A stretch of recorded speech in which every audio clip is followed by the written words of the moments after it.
Good afternoon, this is Jeff with Sewer Tech Northwest. We're at 3603 Southwest Humphrey Boulevard here in Portland.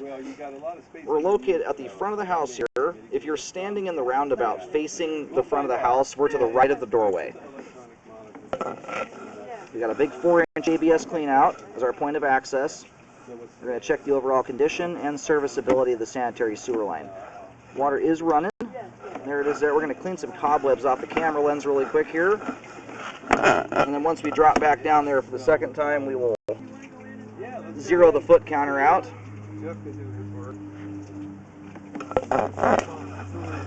I apologize if in my spiel here I didn't mention it. We're checking the overall condition and serviceability of the sanitary sewer line. Off we go here.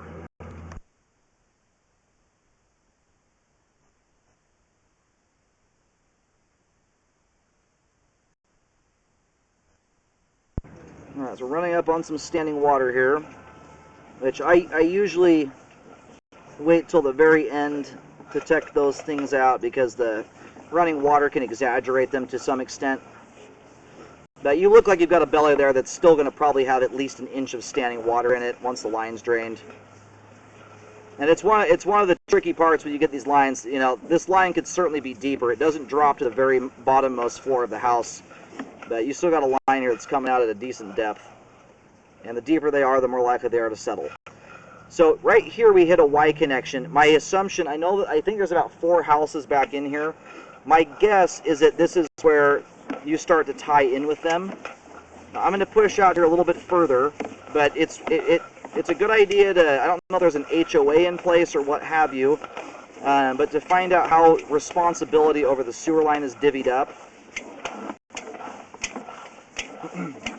Because the way that pipe is configured there is more indicative of how like a party line would be set up.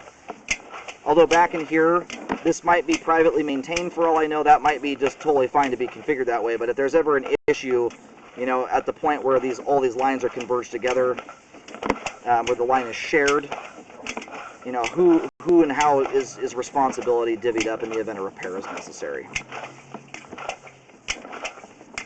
So we're going through some water here. This is very minor, and we're also a good distance out from the house.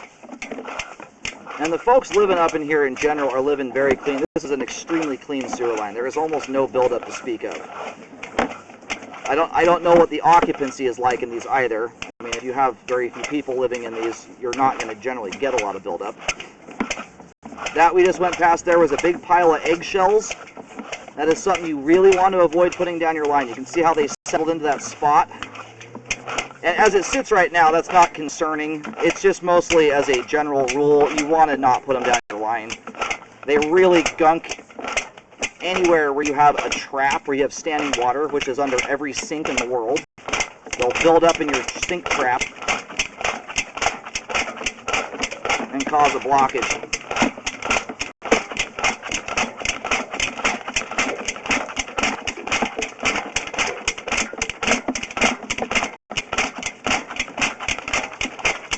Alright, we're getting out here to a point where I'm going to start stopping here in a second. Being that we've gone past that Y connection already, we should be well past the sole responsibility of just this homeowner.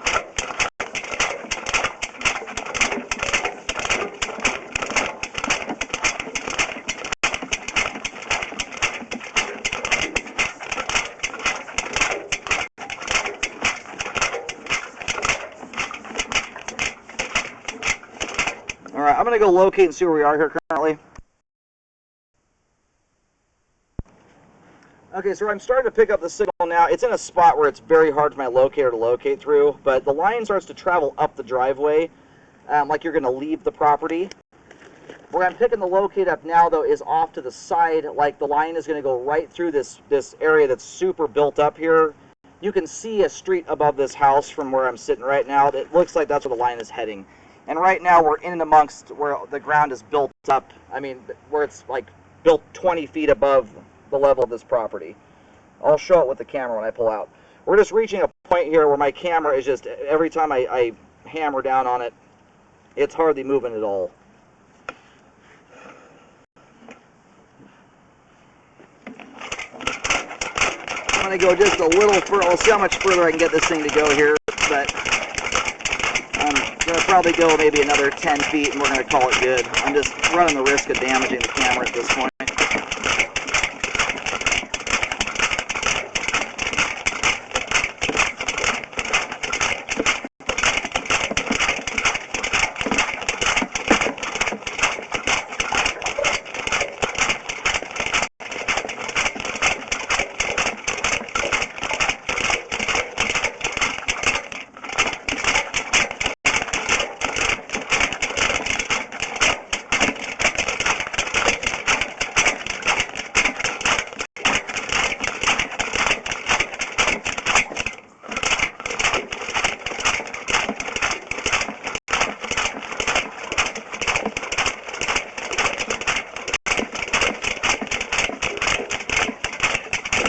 Hit a little bit of a downhill run there. We might get a little further now.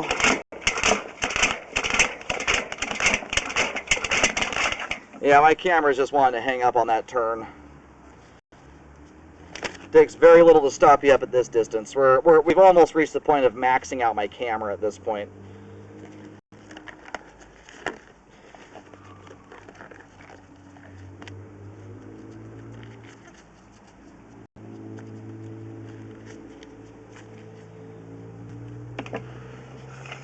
Alright, because it looks like you've got a shared line here, I don't have control over all the water flow, so the neighbors can run water, it can go down the line.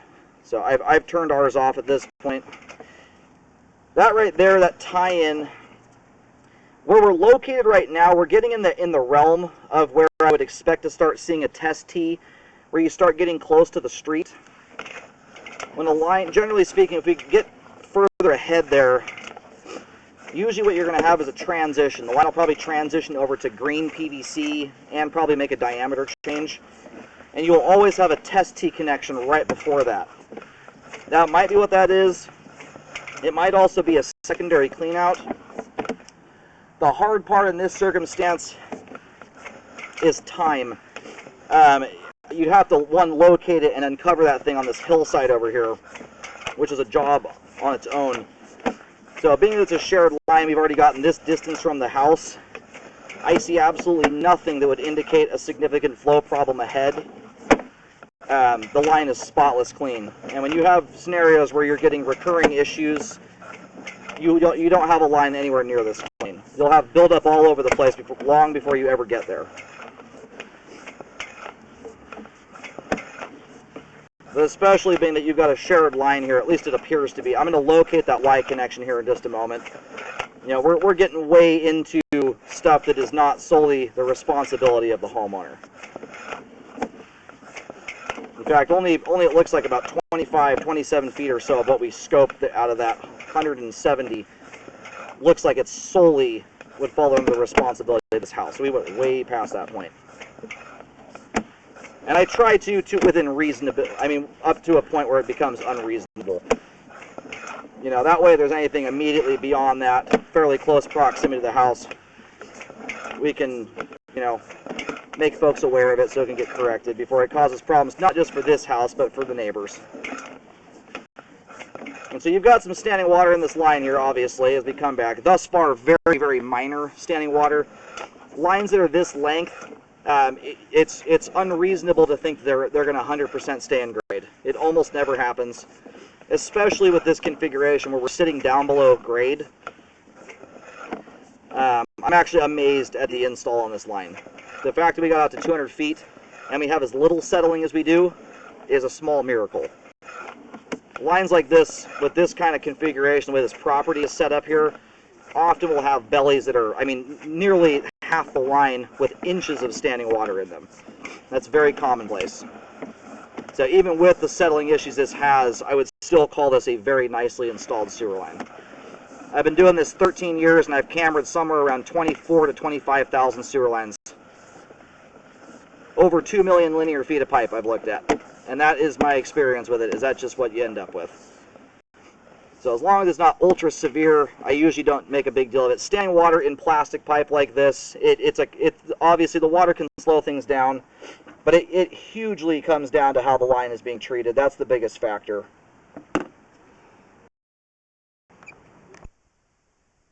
I'm going to push out here just a little bit further. The the line runs so darn straight. I'm just going to see which direction this thing shoots off. The way we hit that Y connection there, the line may actually be running more down the driveway than towards the big road up ahead. I was picking up some kind of locate signal adjacent to the driveway, but sometimes when you get power lines and things like that, you can start getting signals on your locator that aren't actually the camera head. So I'm going to do another locate here really quick. Alright, so yeah, the trajectory, my locator, I think, was picking up on a signal that may not have been my camera head. The direction we just changed there, it looks like we're going to go through. In fact, it'll be easier if I pull the camera out and show it. So I actually think this may, if you were coming up the driveway towards the house, the line appears to be shooting down to the right of the driveway,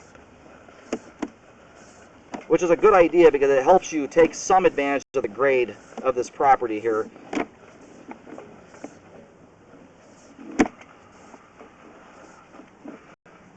Alright, so we're back here at the, this is the one spot I did want to take a good look at here. So the belly here starts at about 6 feet.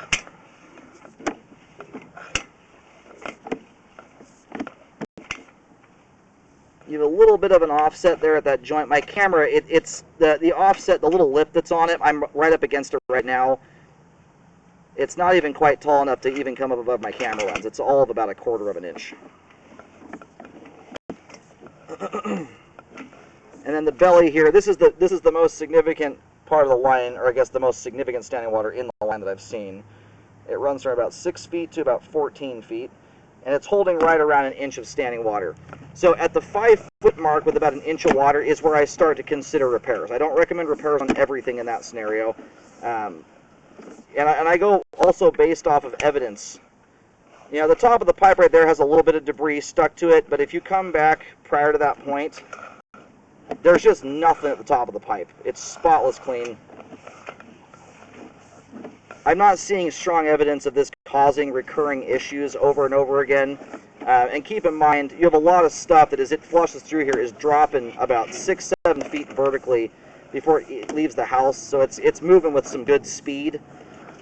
Being that I can't even recommend drain cleaning on the line, I'm not going to recommend a repair on the belly. That's my 2 cents on it.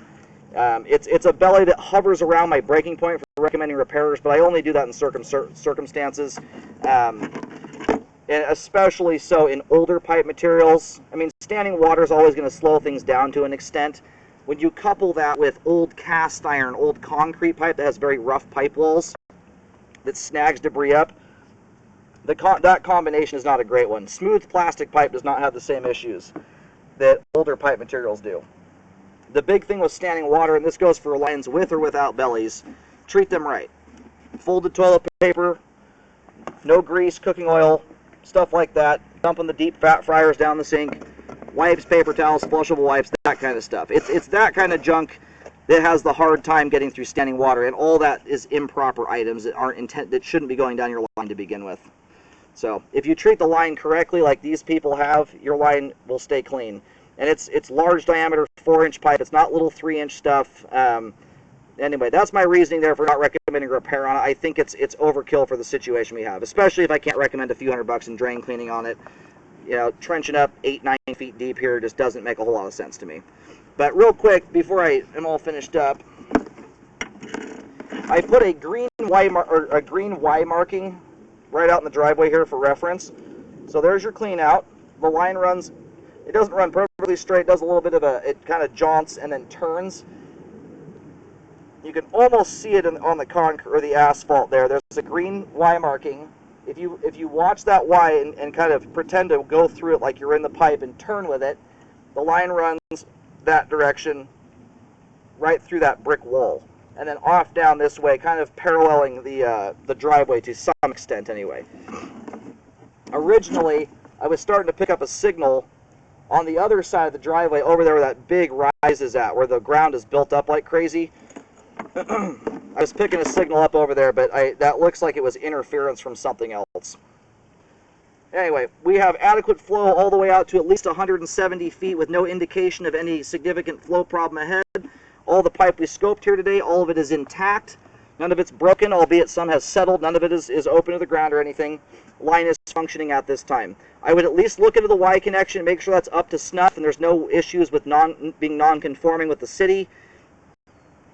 Otherwise, all the rest of the standing water, I'll notate on the report, but none of it is significant enough, in my opinion, to go tear it. I mean, to fix all the standing water in this line, you'd basically be redoing the entire thing. It just doesn't make sense.